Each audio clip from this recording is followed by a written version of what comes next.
These geopolitical discussions haven't been going well. I haven't had people actually chime in on the discussions as I wanted.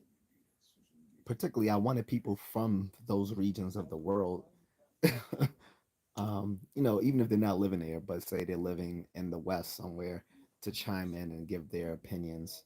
That was one thing. Two, I wanted to get into some of the more contentious stuff, but it has so the so that's one thing. The discussions haven't gone well, so I've learned from that that it's not going to go well. I don't know if it has to be more specific or more vague. The second thing is anytime I've been talking about things related to Asia, particularly a country there, I've seen that I was been partially demonetized. So I'm not talking about politics in Asia anytime soon because of that, especially as a lot of it revolves around a particular country. Um, Also, I'm gonna say, let me do this. Um,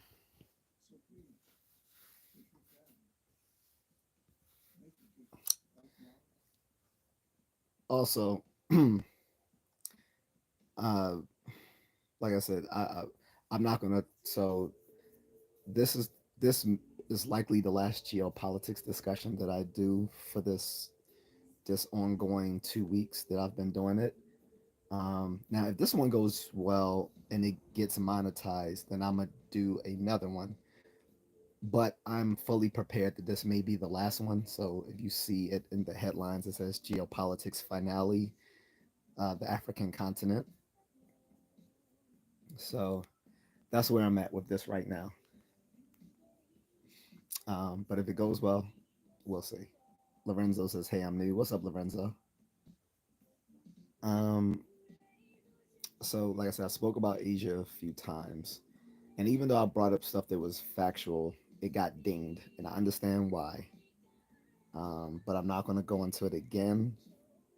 But it's funny that any to mention that any country in Southeast Asia that has the audacity to defend itself is is considered an enemy by that other particular country, and because of mentioning that, you'll get demonetized. So I don't want to do that anymore. So I can't defend the Philippines or other countries. I can't defend the coalition of ASEAN, which is the Association of Southeast Asian Nations, who formed as a who formed a coalition as a as a um, as a way to protect themselves against the hegemony of a particular country in that region. And I can't mention that country. I can't even joke about the person who leads the country because I think that got dinged as well when I mentioned the character that sometimes that person is called.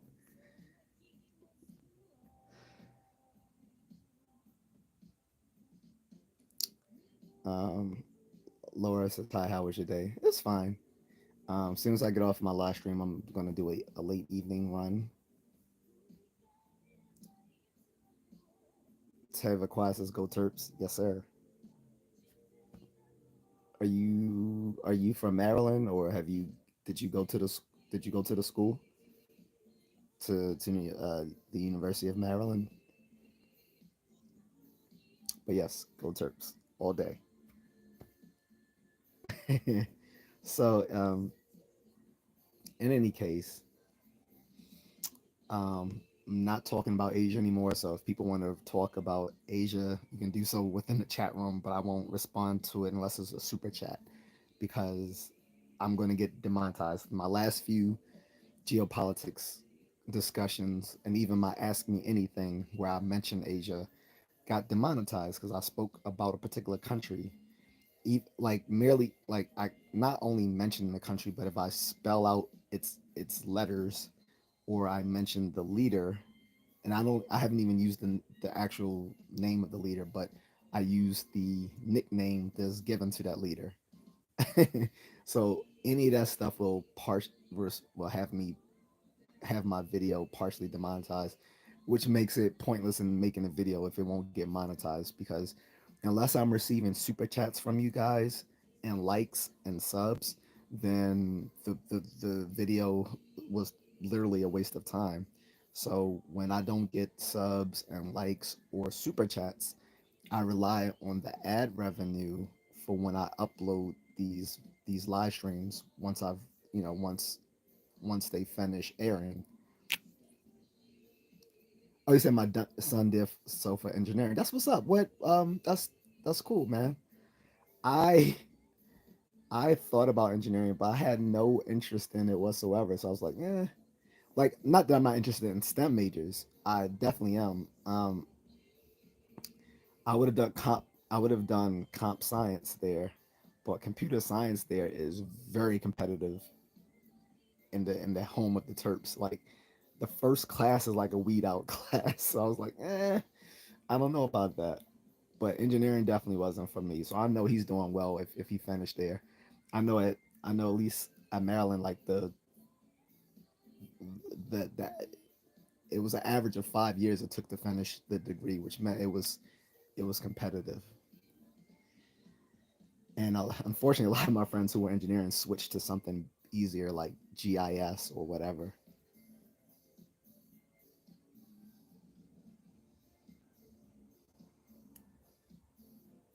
So, uh,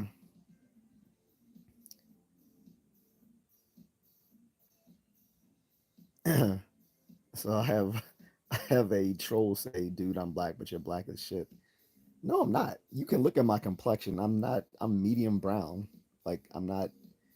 There are people like 4 shades darker than me. Like I don't have people ever seen someone from like Senegal who their skin is like so black it's almost purple, and they're not even ugly at that. Like it's just their skin is very dark. But one of the things is I think because of the le- the the amount of melanin in their skin protects it. It makes their skin look young for a long time.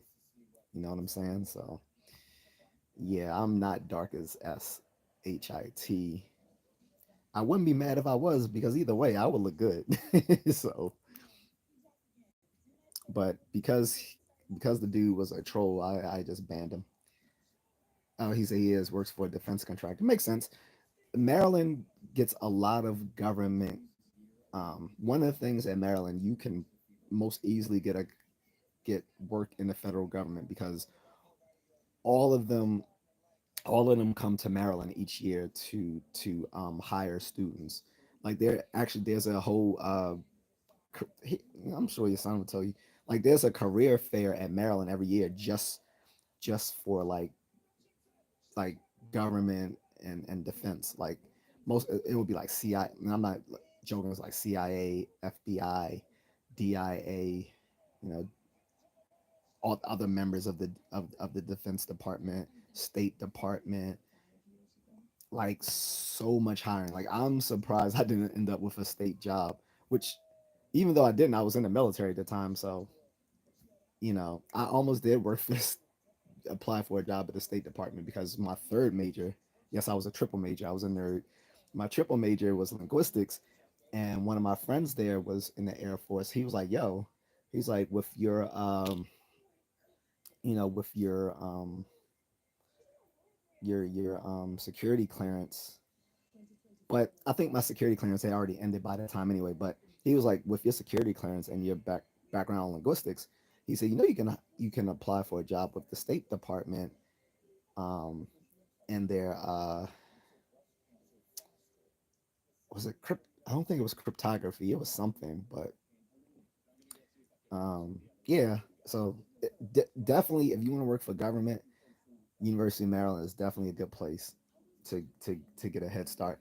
If you're a STEM major and you want to work in government, best place to go, hands down. And at least in the East Coast.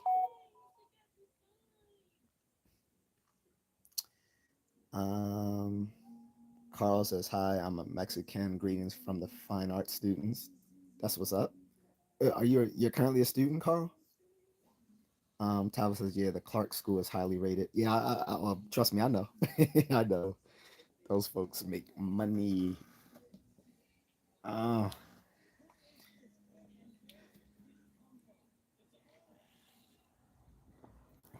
are you from the East Coast, Tava, or your son just ended up going to school on the side of the world? So speaking of on the side of the world, guys. So like I said, this is a geopolitics discussion. I've been doing quite a few. Oh, you're from NY, so yeah. So you're from the Northeast. I'm originally from Baltimore, so um, but I didn't want to go to any school in the Baltimore area. uh, so that was not an option. Thank goodness, because I almost applied to Morgan State in HBCU. Nah, buddy. Then I almost went to Howard in DC because my father was a professor there, but he didn't have tenure, so he when I graduated from school, he had lost his job because he was only an adjunct professor at the time. He didn't have tenure, so he was kind of mad at me that I didn't graduate from high school a year early. Like, why would I? Like, I I had no desire to skip a year of high school and just do 3 years, and then my junior year like crunch all that stuff into 1 year. I could have, but I didn't want to. But if I had, I could have went to Howard and then went there for free since he was part of the staff. He said, "Love the crabs." Gotta say, I'm not a seafood person, but yes, everyone comes here for the crabs. We're definitely. uh, he said, "Graduate early and miss the fun." What I wish I had done in high school, um, because I took some honors and AP courses or whatever, but what I wish I had done is just took took my 4 years, but then take in like community college courses because I think community college courses are actually better than the AP courses because you're actually getting the college experience while you're still in high school. It's not just you're taking classes that give you college credit, like you're actually taking actual college courses. So that's what I would wish I would have done back in high school is that I would have went to a community college and taken courses. So I might push that on my well, not push. I might see if my own kid would be interested in that if they're nerdy like I was when I when I was that age. Unfortunately, I had to hide that I was a nerd because this was the '90s, and I went to a predominantly I went to mostly predominantly black high schools where it wasn't cool to be a nerd in the '90s, especially your Gen X. So just to do so, what's up? What's going on? So back to the meat of the topic du jour, the topic of the day, which is geopolitics discussion. This is going to be on the African continent. I'm not going to discuss Asia anymore because, like I said, anytime I discuss Asia, particularly East Asia, I can't talk about East Asia without talking about a particular country. And because of YouTube wanting their content to be marketable in that region of the world, you can't really talk about that country, even if it's factual, because it will hurt the marketability of that content. So I get that. So I'm not mad at YouTube for dinging it, but I'm not. But that also means that I'm just not going to talk about politics in East Asia anymore because everything in which I have has gotten partially demonetized. And like I said, unless I'm getting super chats, there's no point in me. Like, if I'm getting a bunch of super chats, then it's worth talking about something controversial that'll get partially demonetized because I'll make it up in the super chats. But if I can't, if I'm not getting that, if I'm not getting the revenue in the super chats, I have to get it through the ad placements that they put on the videos once I upload them after they're finished airing live. So it wouldn't make sense if I'm not getting it from either end. Pause. So um, anyway, so we're gonna talk about the African continent. And there's a lot to talk about because we're talking about over 50 nations, over 50 different nations. I can talk about my alma mater all day, but I gotta I should talk about the actual substance of my live stream, or I'll have to change the title.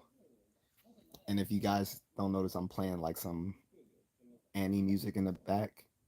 Annie music, like short for like anime music. Usually like the stuff, the music that makes it to the intros and outros of this of the of the movies and anime TV series. So you can hear that in the background, but it shouldn't be too loud because I don't want to get demonetized for playing someone else's content either because I'll have to share revenue with them. So the last few times that happened, like last week when my wife was she was live streaming with me on here, I had to trim segments of the video where her family was doing karaoke and they were playing songs that are copyrighted. So I had to trim those segments out the video. But the video's still up of me and my wife if people want to see that of us, talking about the holidays. Um, just the dude says, if Africa was all one state, how powerful economically would they be? It, um, probably not that powerful if they're still under neocolonialism of a particular country, which I still can't mention. Oh my God. I wanted to talk about Africa to get away from talking about Asia because of that one country. And now I realize that one country still affects what's going on in Africa because they're going through what's called neo-colonialism because of that particular country's um, program called the the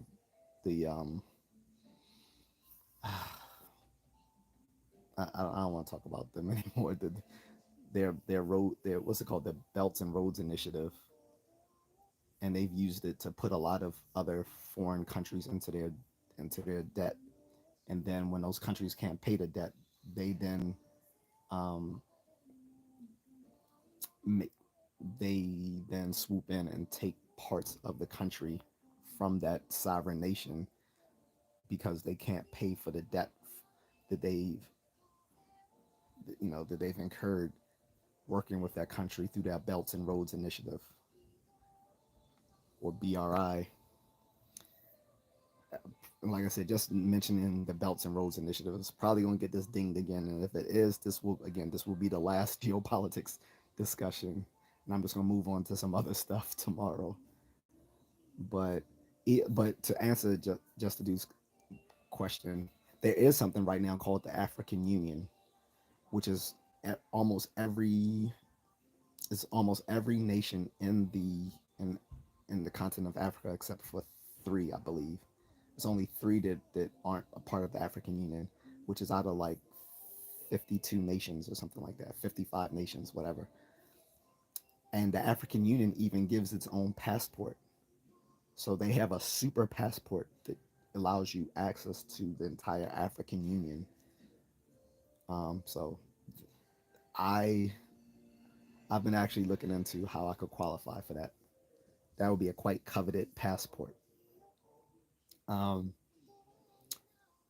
but even with the African Union, they still aren't thriving economically, which would be close to what you're mentioning with as Africa being all one state. But you have to realize Africa is huge. Pause. But it's Africa is larger than South America. Like it's the second largest landmass in the world. Eurasia is the largest, and then Africa is the second largest. So they're a huge geographical location. Like I said, you could swallow South Africa into Africa,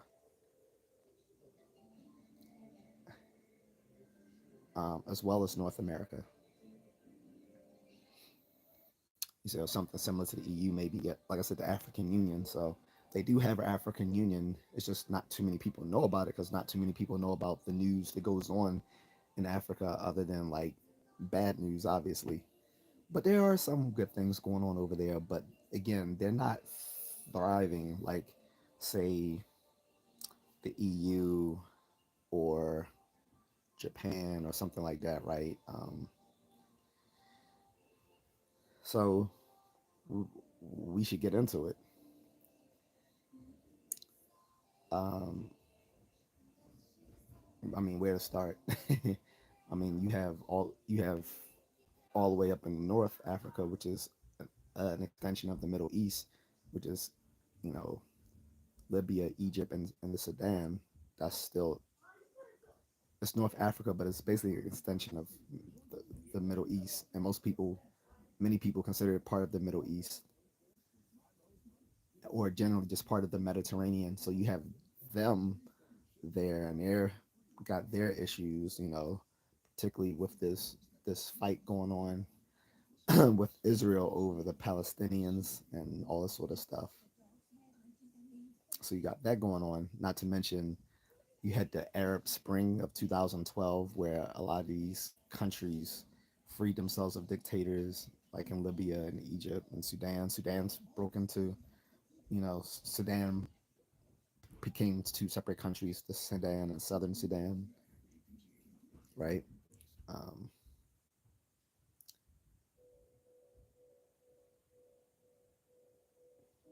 but that's there.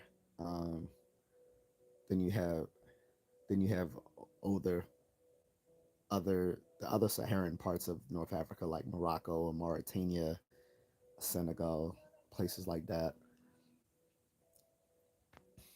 Um, haven't heard much of them.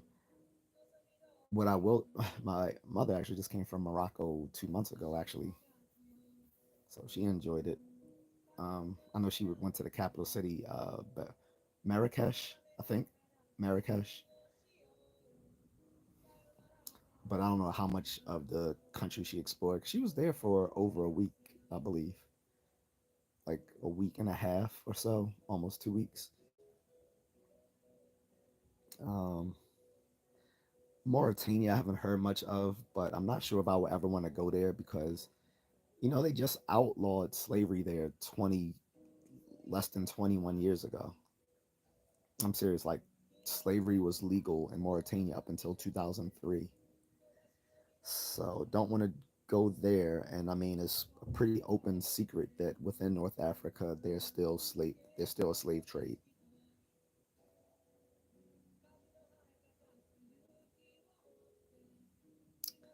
Um, they enslave Black Africans, sub-Saharan, Black Africans. Not to mention, over in the Middle East, they sometimes try to enslave the overseas workers from Southeast Asia, like from the Philippines, Indonesia, and Thailand. A lot of those people go over to the Middle East and to other parts of Asia as overseas workers. Like they call them in the Philippines OFWs, overseas Filipino workers, but there's also people that come from other parts of Southeast Asia as well, like Thailand and Indonesia. They end up working in these places, and some of their employers are nice to them. Others have been known to mistreat them, even put them into like some sort of ersatz slavery. And it had gotten so bad at one point, about 9 years or so ago, that the then president, and I'm still talking about Asia, here we go, but yeah, um, that the then president of the Philippines, Rodrigo Duterte, was going to ban several of these Middle Eastern countries from being able to do our overseas Filipino worker exchange program, because he was saying they were, taking advantage of it and mis you know mistreating these folks, basically treating them like slaves. And people don't know that, we all know about the transatlantic slave trade, but we don't know about the Barbary slave trade, where there was arguably more Europeans taken into slavery through the Barbary slave trade than through the transatlantic slave trade in North Africa. Um, Again, I want to make it clear, the Barbary slave trade, even though it was North Africa, these weren't sub-Saharan Africans who are black Africans. These were North African people, which North African people consist of mostly Arabs and Berbers.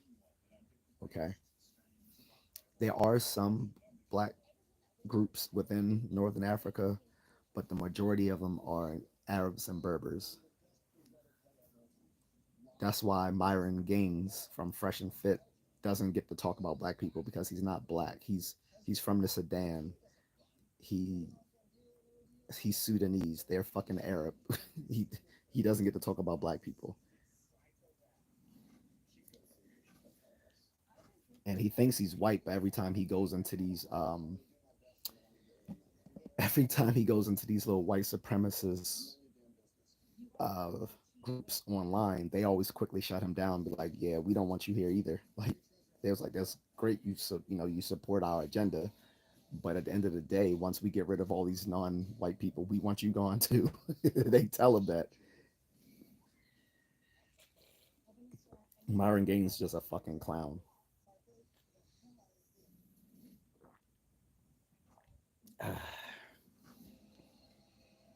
And he's clearly not the smartest one between Fresh and Fit. Anyway, moving on. Let me see if I'm getting my messages. If not, I'm gonna not seeing much comment here. So what else? We know in Nigeria a lot of stuff is going on. Nigeria is known as the capital of scamming, right? Next to India.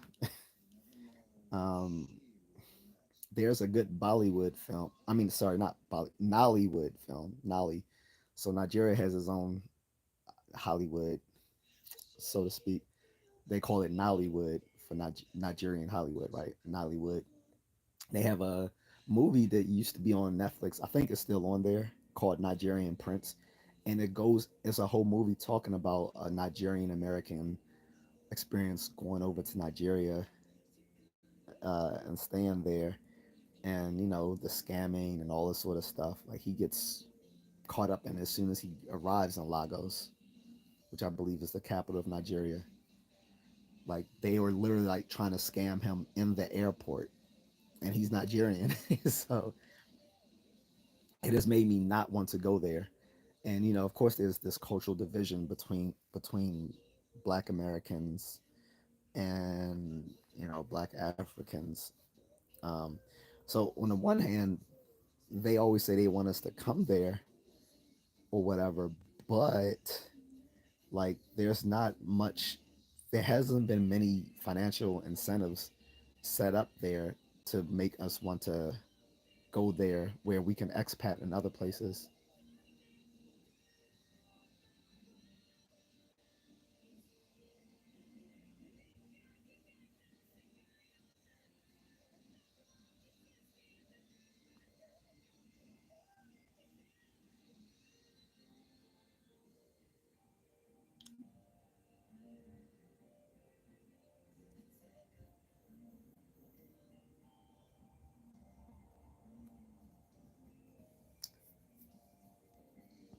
Um, what else? Now, like Ghana has set up something where they were trying to get people to come in to this place,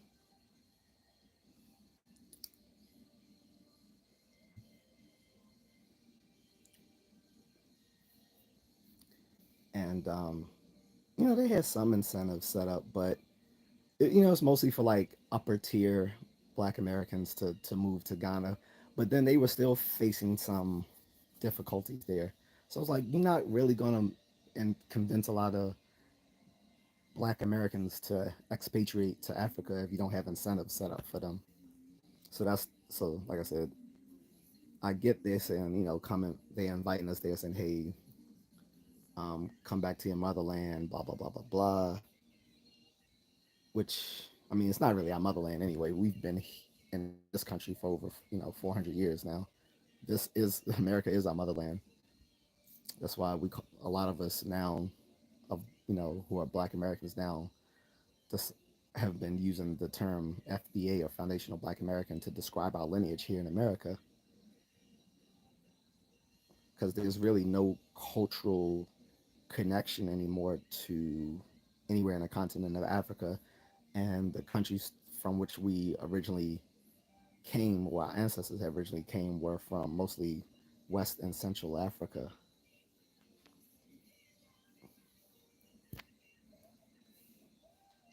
So,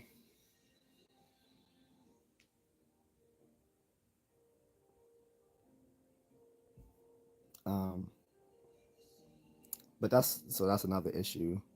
I mean, again, a lot of them are still facing huge economic crises with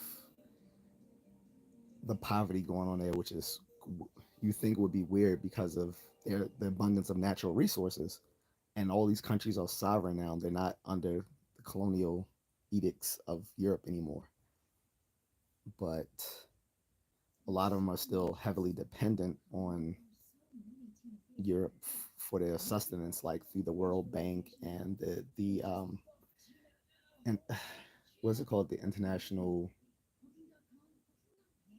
mm, I forgot. So you got World Bank and the other one, the I, was it the IE? What? I'm sorry, I can't remember everything.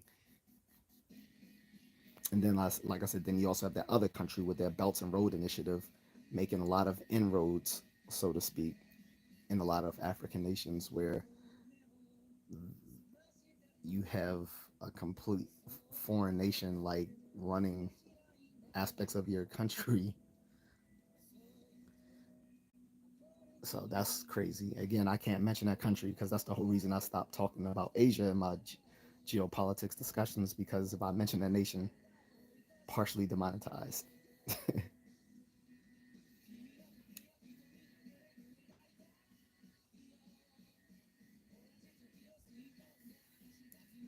But if I don't get a lot of uh, chat here, I'll probably end this pretty soon. I'm only seeing trolls. Um, so with that, I don't know, man. Like, some people really have mental problems here, and if the only feedback I'm gonna get is from trolls, it's really not worth it. But like I said, it would be a shame because talking about such a huge continent, there's a lot to talk about, and I usually do get some folks from parts of Africa that sometimes come in and chime in. However, I think that's usually either like earlier during the day or later during the day because of the time zone difference. Around this time, usually is the time where I would get a considerable amount of more American people, which is usually what I want in a discussion. But when I've been talking about these little international things, I actually wanted a lot of people from overseas to chime in for once. So I guess I can't have it both ways. Like, I set it up so that I can maximize the amount of people here in the U.S. that I can chat with, but then I keep that same time when I'm live streaming and I want to talk about international stuff. So probably not the best, but I'm not free like early during the day to do it. So a few times I was, and that's when I live streamed early during the day, was when I had time, and that was probably during the weekends, not so much during the weekday.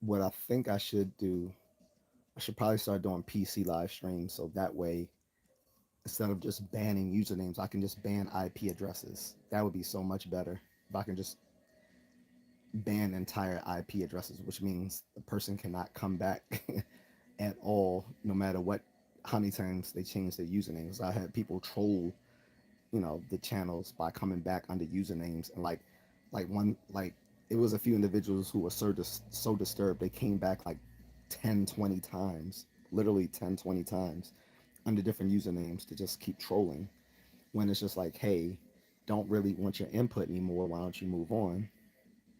You know.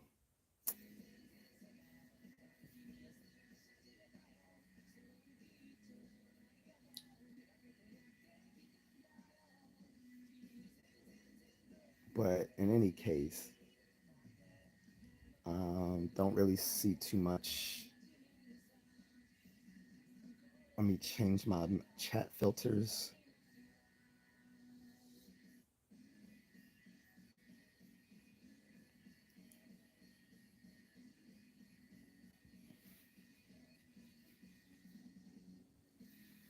But yeah, don't see.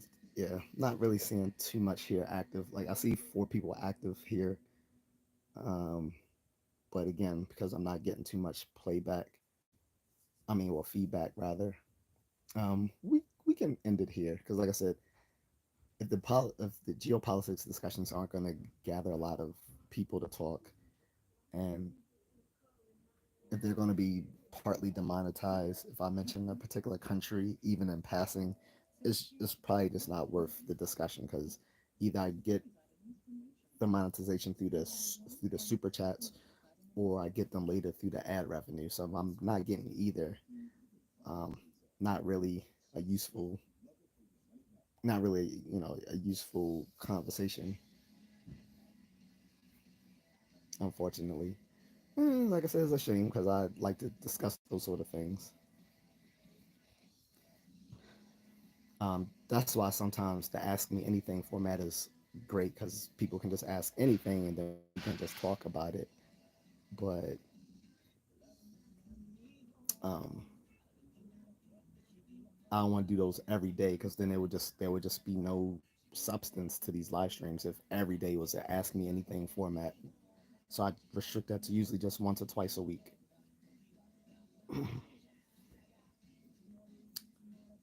Um, what was so yesterday? Yeah, was Southeast Asia. So I'll probably do a ask me anything sometime this week. Could be tomorrow, or could be later this week. But I'll do one for this week since I haven't done one yet. But again, depending on whether this is monetized or not, this may be the last geopolitics discussion. If it's not, then I still have another one to do. I'll do one. Well, yeah, I'll do one more if this one gets fully monetized.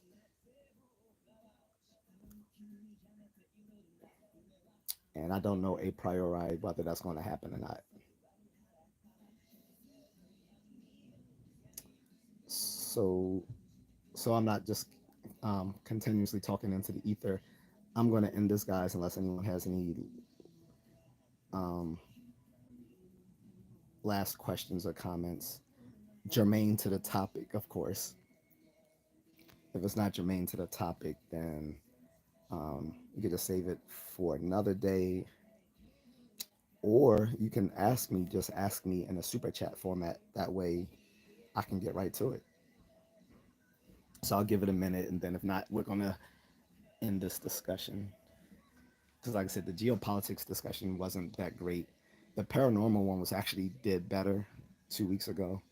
That did really well because I think a lot of people was invested in some of that, like a lot of people like that quirky sort of stuff. When I knew people probably would be interested in quirky stuff like the paranormal, so that's why I did that for about 3 weeks.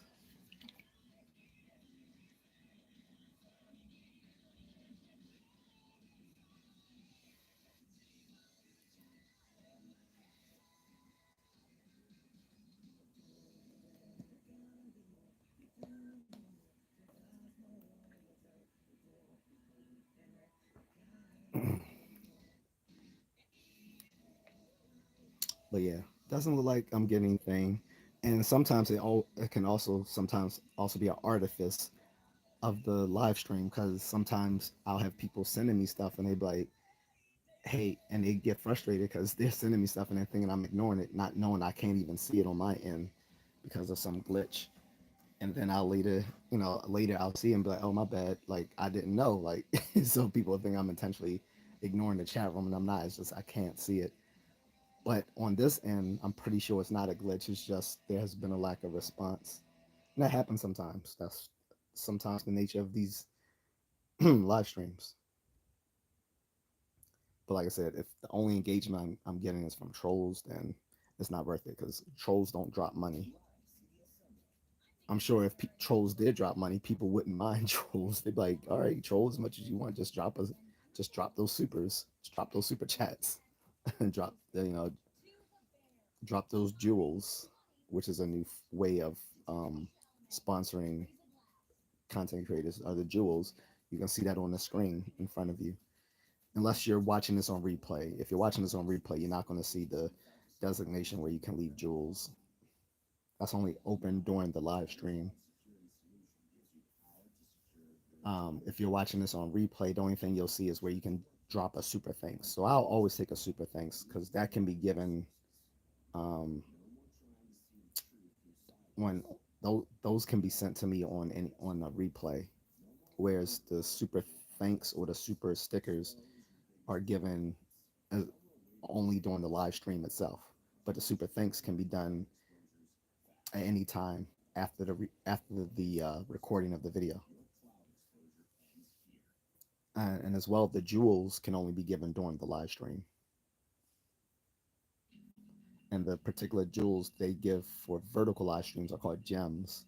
I know all that's confusing, still confusing to me, but I read up on what they were telling content creators for ways to um, connect with their viewers, which is the jewels.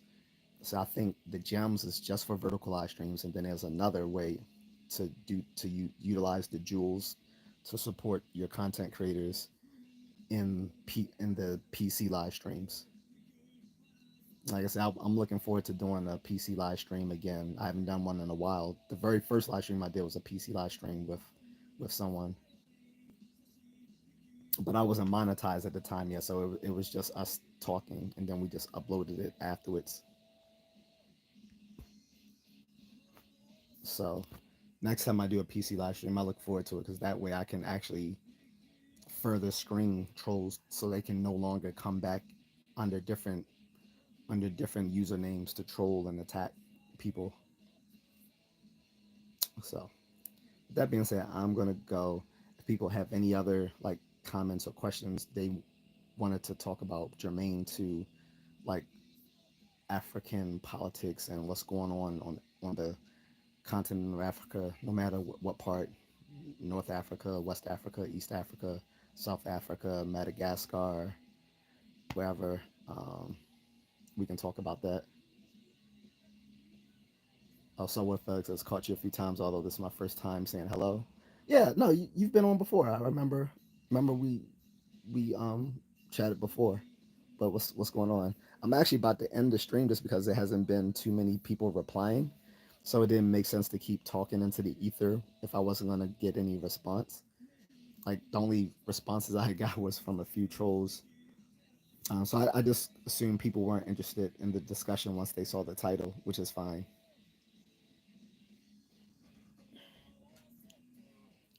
But I appreciate you coming to the channel though, and anyone else.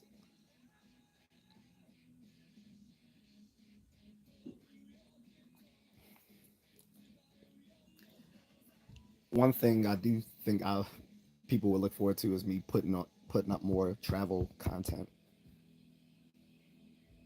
and that'll come when I do some more traveling. But I'm not gonna say when and where because since I have so many people here to try to dox you and do other sorts of weird stuff, then it just wouldn't be secure for me to talk about where I'm going until after I've gone there. So with us is sharing intellectual thoughts with two is better than none. True, but I mean I don't know if people were you know I have to read my audience, right? So if people aren't interested in the conversation, it's not their fault, it's my fault. Like I'm supplying the content, and it's up to everyone whether they want to engage with it or not. I can't tell I can't force people to engage with content that they're not interested in looking at. So because there's so much other things they could look at on here as well as on other platforms. So it's all fair and good with that. But like I said, the topic was on geopolitics in Africa because I wanted to move away from Asia. Because every time I talked about Asia, um, those videos got partially demonetized because I kept mentioning a particular country, and even though I didn't actually, even though I just spelled the name of the country out, or I mentioned the nickname of its leader, that still was enough to get the videos dinged. So it wasn't worth talking about. Like I said, if they're not getting monetized either through the super chats, and they're not getting monetized through the ads, it doesn't make sense to keep doing them. Now, if I was getting like hundreds of people, uh, hundreds of people in the chat room, and they're just talking about it, even if they didn't leave a super chat, it would be worth it. So with us, where a virus might have or originated, where virus, yes, yes, where a virus may have originated, yes, that country. I can't talk about them because they have such a huge market share, um, for potential advertisements that places, YouTube doesn't want to offend them. So if you mention them, even if it's factual, it'll partially ding you. So it's not worth talking about them anymore. So like I said, this may be my last geopolitics discussion. Talking about Africa. Because like even talking about Africa, I still in passing had to mention that country because of something going on there where people have deemed neo-colonialism, where that other country has been coming into these African countries through their Belt and Roads Initiative, offering them many things in exchange for what exactly? We know what they want leverage in those countries.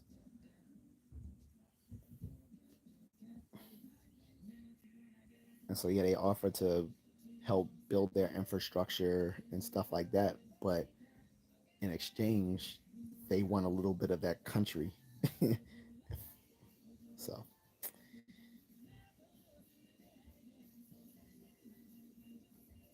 like I said, even mentioning the Belts and Road Initiative is probably enough to get me dinged. Probably.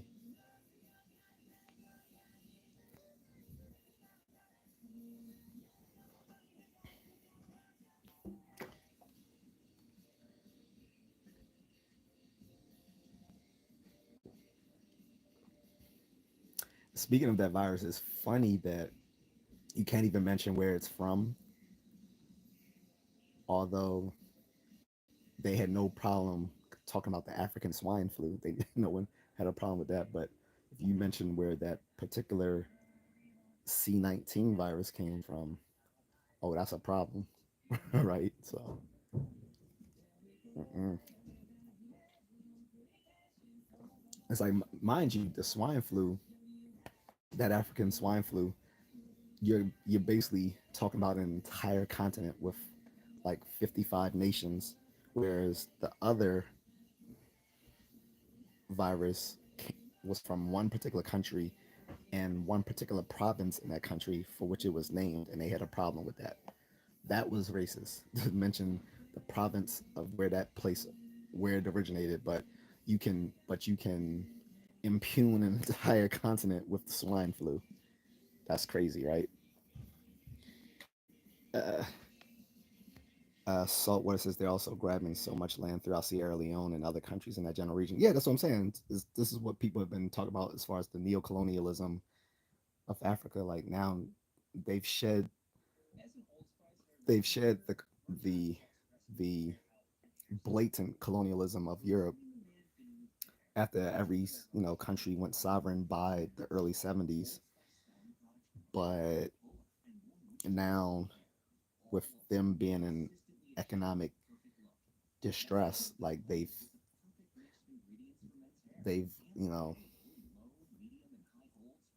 fell prey to the Belts and Roads Initiative of that other country.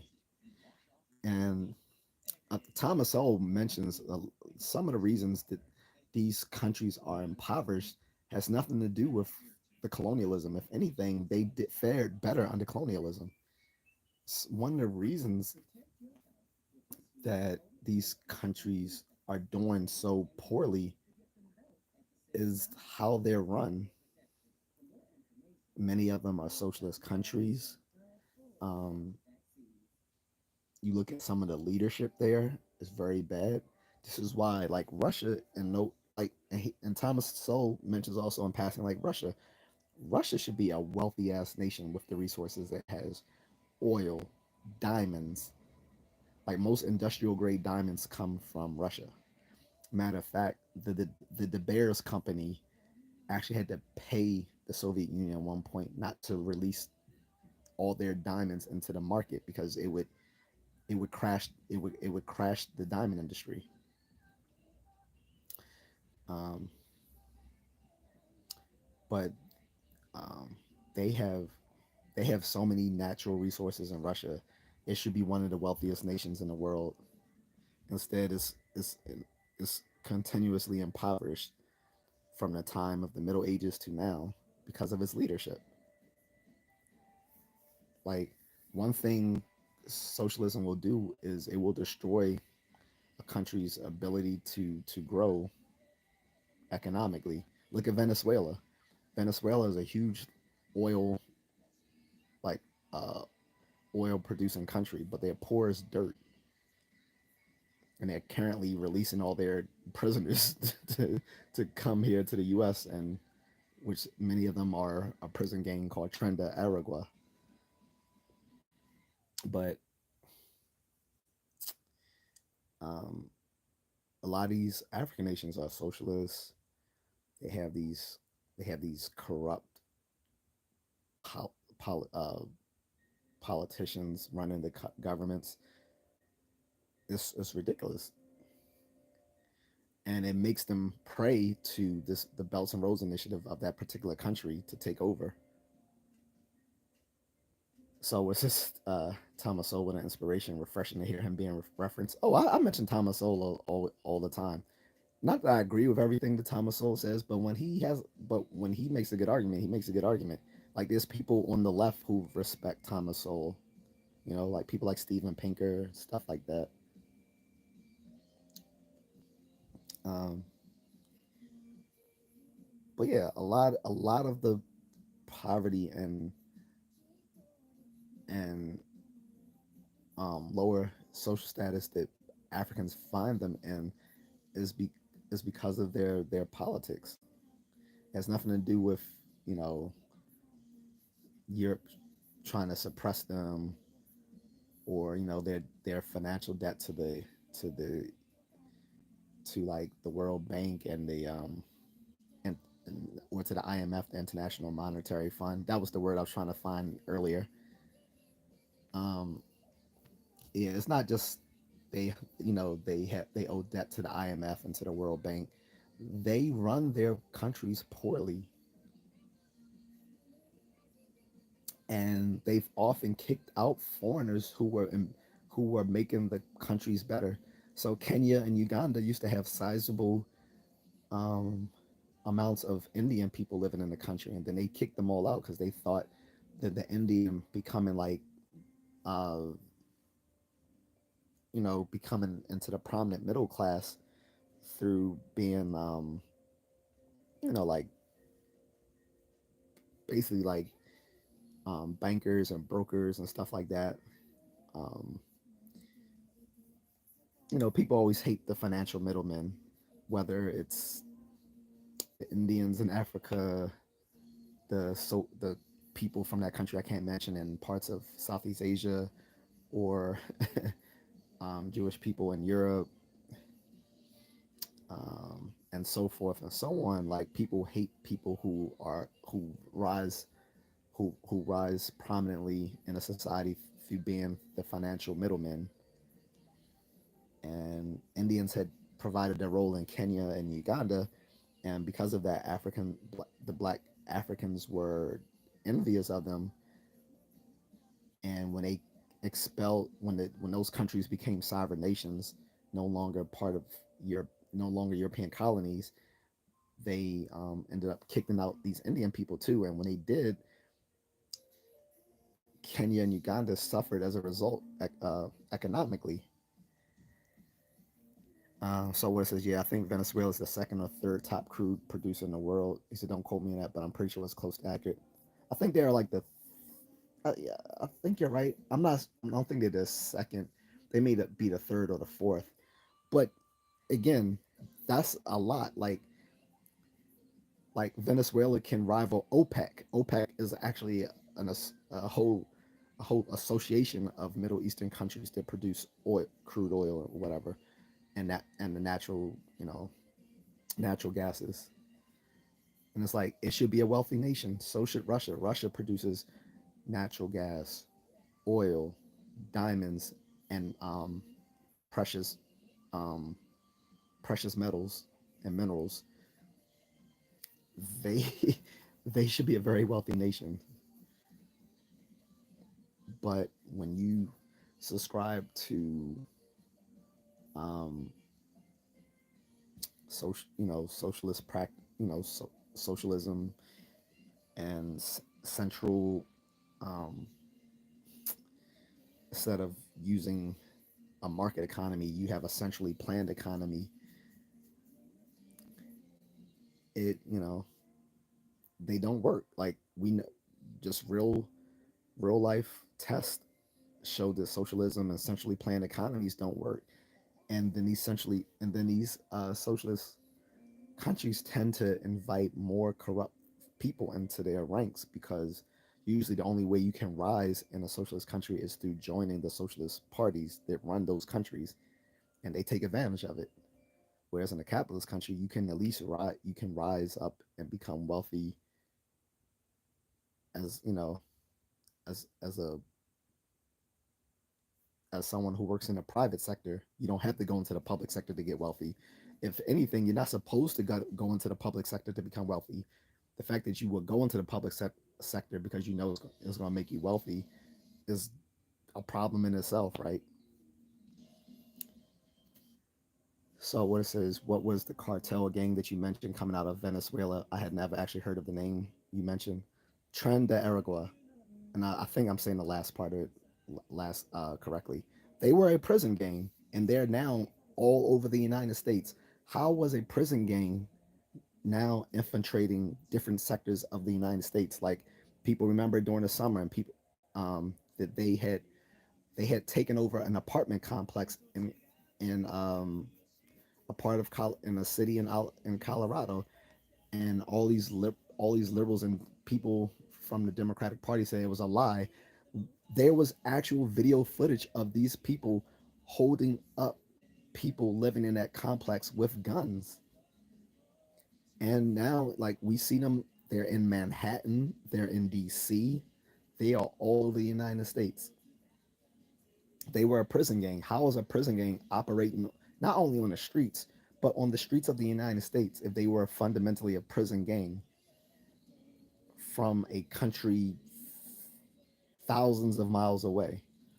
Because Venezuela released their prisoners and um, let them come to the United States, similar to what Cuba did back in the 70s,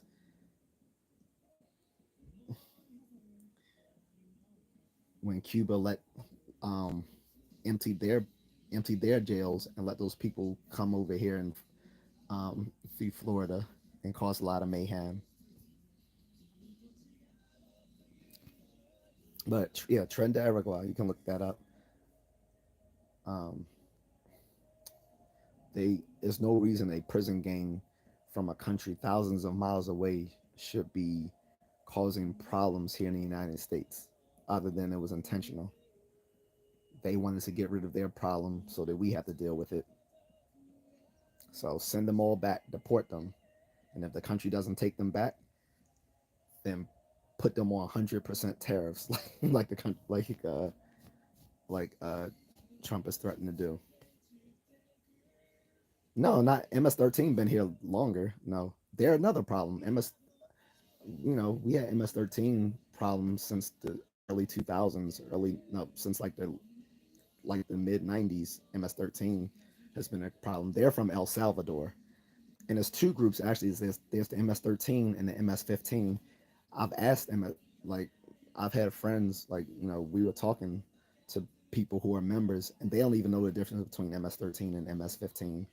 They're here, and then there's other groups like the Latin Lords and the Latin Kings. One is on the East Coast, one is on the West Coast. You have the Puerto Rican gangs coming over from Puerto Rico. You have the Hondurans, the Honduran mafia, and the Nicaraguan mafia coming here. These people are problems. But like I said, listen to some bleeding heart Democrat liberal. This is all just a matter of hyperbole and lies from the right. It seems like lies and hyperbole till you get robbed, until you get until your family member gets raped or unalived. Then it's no longer just a matter of hyperbole. But yeah, MS-13 has been a problem for a long time. But the MS-13s didn't. That's they're different. They are a gang in El Salvador that started off because of the civil war going on in that country, or whatever you want to call it. They weren't a prison gang. They started off on the streets. The MS-13s were a street gang, so that's a difference. A prison gang is just what it is. It's it's in a organized crime that starts off in the prisons, and they end up running those prisons and actually making money on the streets. Um, Whereas a street gang, again, they start off on the streets. They might end up making it flooding the prisons and jails because a lot of their members get locked up. But that's different when they start off on the street than on the prison. It's more, to me, it's more insidious when a prison gang spreads into the streets, right? So, especially when they spread into the streets of another country that they're not even from. So you got a bunch. So people were mad at Trump a long time ago when he said you got a bunch of people coming across the border who are rapists and murderers, and they are. But they are. He didn't say all of them were, and he wasn't saying that all the Mexicans were. He was saying there was a bunch of people coming over the border that were, and he was referring to those people coming from these Latino and Caribbean countries. So this was going to be the actually that was going to be the discussion I have for Latin America if I end up doing that. But it depends on whether this one gets monetized or not, because this one is about Africa. So I want to get back to that. Um, uh, like I said, if this one gets dinged, then this will be the last geopolitics discussion because it's just no point in doing them. Because either I'm going to get the money in super chats or I'm going to get them through ad placement. If I'm getting neither, it's no point in discussing this stuff. But getting back to gang culture and warfare, there's a lot of that in Africa as well that we have to talk about. There are there are satellite there are like satellite groups affiliated with Al Qaeda and ISIS in both North Africa and West Africa. There, people might remember that one terrorist organization in Nigeria that was affiliated with, I believe, ISIS. They were kidnapping the women there, kidnapping like teenage girls there. I forgot the name of them. It starts with the Haram the I can't remember the name. It starts with an H. Because I don't want people to be like, "Oh, he just said Haram." Like, no, I'm trying to refer to the actual name of the gang. I'm not saying Haram because I know what that means. So, um, so it's so obvious, I think, to those that have been drinking, that have not been drinking the Kool Aid, but it's how they expect to maintain control, open borders, equal infinite votes at any cost. So they think. See, I want to get back to Africa, but to piggyback on what you said, and I'm gonna close this up talking about Latin America for now. And then, if this discussion doesn't get dinged, then tomorrow I'll talk about Latin America. But just to close that out, they are mistaken in thinking that flooding in a bunch of non-white immigrants will lead to more votes for them, which is actually not the case because a lot of the immigrants who come from failed states tend to be conservative people because they realize that leftist politics doesn't work when taken to the extreme, right? So a lot of these non-white immigrants that come from failed states, whether in Latin America or Africa or Asia, actually end up tend to be more conservative in their politics. But a lot of a lot of Democrats just assume, well, they will just vote for us because we're the party of non because we want to market ourselves as the party for people who aren't white. That doesn't work. Like at the end of the day, people are going to care more about their wallet and their security than their affiliation with people who look like them. Where people aren't as stupid as they think. Most of the American electorate is. This is why Trump won because they didn't realize that people like the Clintons has said 30 something years ago, it's the economy, stupid. And at the end of the day, more black people cared about their you know their economy and their safety and their security in these black communities than worrying about, well, I need to vote for this woman because she looks like me. And that's the mistake they're making with these illegal immigrants. They're allowing these illegal immigrants to come here, and they're fast tracking a lot of people to become legal citizens as well because they assume that just because they're non-white that they're going to affiliate themselves with the Democratic Party, and that's not necessarily the case. Boko Haram, yes, that's it. Thank you, Saltwater. Yep, that's who they are affiliated with ISIS. And remember, they were kidnapping a lot of those women in Nigeria, many of them underage. And so it's like you got a lot of gang gangland violence and and internecine warfare going on in the continent of Africa. That's a big problem for people for these countries who are trying to get um, black people to expatriate there because who wants to who wants to leave the hood just to end up in a third world country where now no place is safe.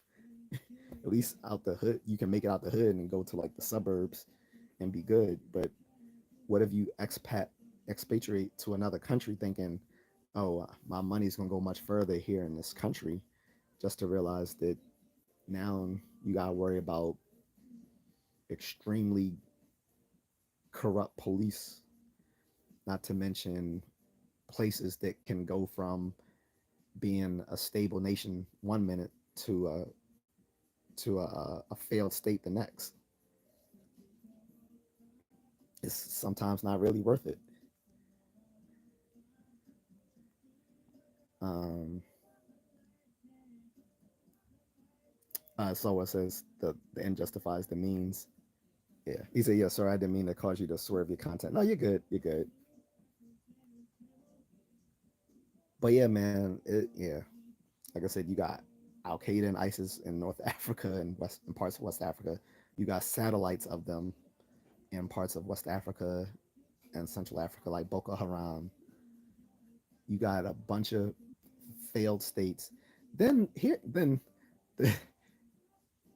if all of that's not worse enough, here's the funniest thing: is that you'll have a lot of these African folks from failed states come over to America and talk shit about Black Americans, and it's like, dude, the only reason you even come to the United States is because of the work that Black civil rights leaders did in the 50s and 60s, which also led to the Immigration and Nationalization Act of 1965, because of those same civil rights leaders who worked tirelessly for the Civil Rights Act of 1964 and the Voting Rights Act of 1965 also pushed heavily for the Immigration and Naturalization Act of 1965, because before the Immigration and Naturalization Act of 1965, pretty much the only immigrants that were coming here were from were from Western Europe and the ones who came illegally across the Mexican border. But for most non-white immigrants, it was hard for them to get here. They weren't coming here en masse from Asia, Africa, and the Caribbean before the Immigration and Naturalization Act of 1965. Not to mention all the other things that Black Americans had to do to elevate their status as fully recognized citizens of this country. So for these Africans coming from failed states like the Sudan and Somalia and Ethiopia, um, Nigeria and Sierra Leone to talk trash, it's like, um, you know, put some respect on our name because you're only here because of the work that we've done in this country. Besides that, you may be very successful here, and that's great, but you wouldn't have that success in your own country because your own country is a failed state. Like, let's be clear about that. Like, you coming from a failed state and you're talking trash about people here who aren't doing as well as you, but you're only here because of the efforts of them collectively for what they have done, um, through political mobilization. So that's another issue.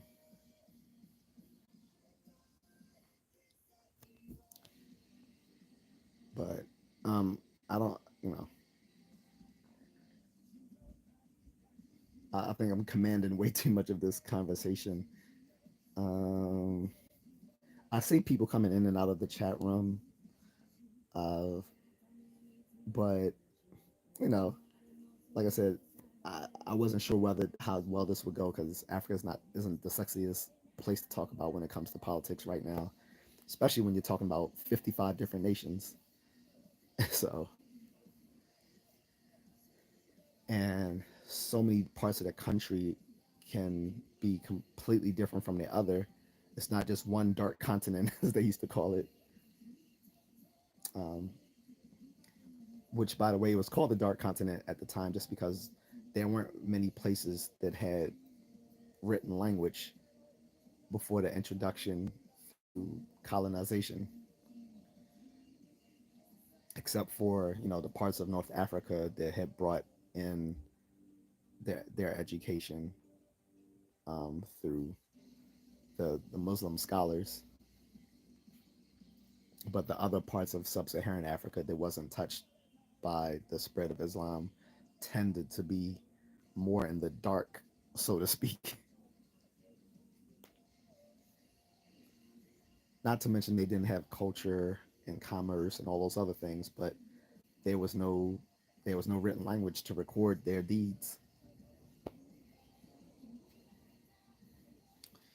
Um,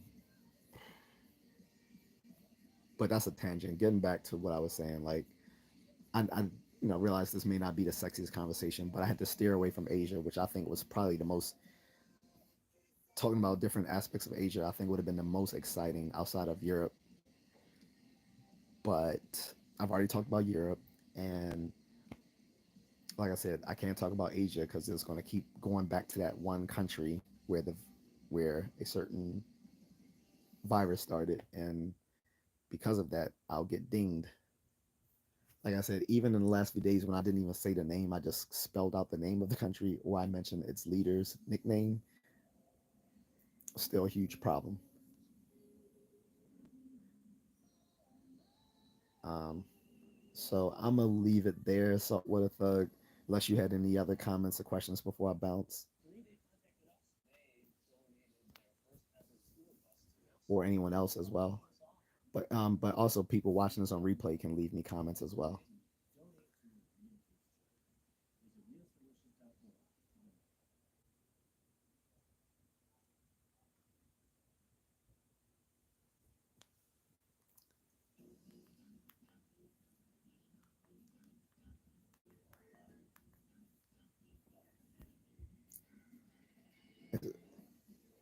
So do you have a general time that you usually start your streams, or does it vary daily?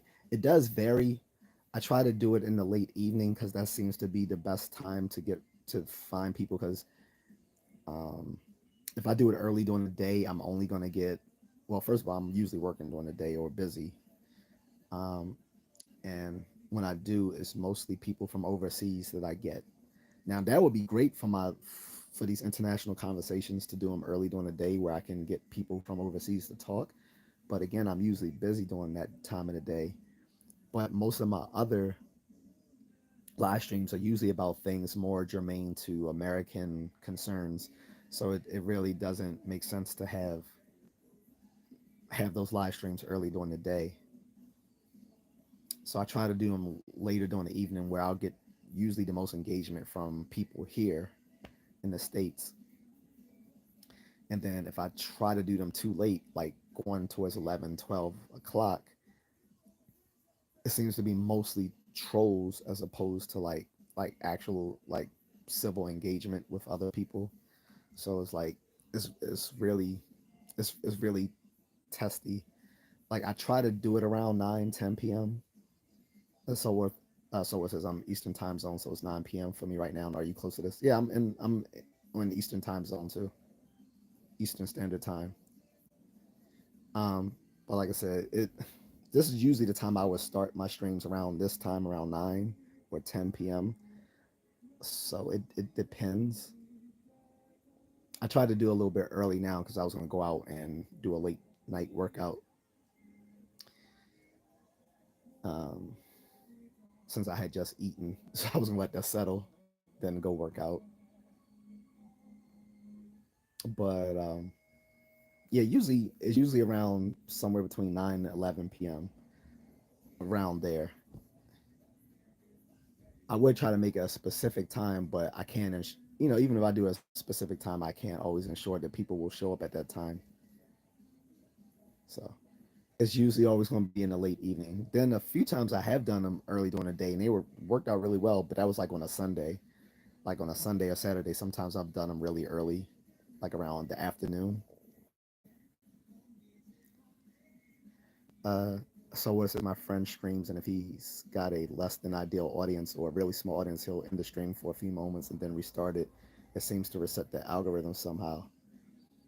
I've I haven't done that, but what sometimes has happened is that sometimes the Wi-Fi will just automatically reconnect because it'll go out temporarily and then come back in, and then that might change up sometimes the audience. The only problem if I stop it and restart it, I don't want them to be separate live streams. But I don't know if your friend uploads his videos afterwards or not. But I know if I start it and stop it, it might split the videos. I don't want it to split the video, but I might have to try that one day. But and anyway, I'm about since it's 9 p.m. I didn't realize it was that late already. I thought it was like, well, yeah, no, it was like seven something when I started, so that's about right. Like late, it was like about almost 7:50 when I started, so that's about right. 7:40 something. Yeah, I'm gonna end it, but I'm not gonna restart it. I might try it another day though. That's actually a good idea. But I want to see if when I restart it, can I keep it as one video once I finish recording? Because if so, then it would be worth doing it if that's going to help like rejigger the algorithm to get me more people. So I think what why it does this when it turns it off and you turn it back on, it probably shuffles its position in the live streams because I know now that when people go on YouTube, they can just click on live streams the same way you can go to the YouTube Shorts and just like you can just shuffle through YouTube Shorts. So I just learned a few weeks ago people are doing the same thing with live streams. Like you can just jump onto a live stream without knowing anything about it. Like you can just flip through live streams. So I may try that next time around. But all right, I'm gonna go, man. He said, "Okay, good chatting with you, and hopefully I'll catch you super soon. Appreciate it. Thanks a lot. And everyone else that came in earlier, except for the trolls, thank you as well. All right, but take it easy. Thanks."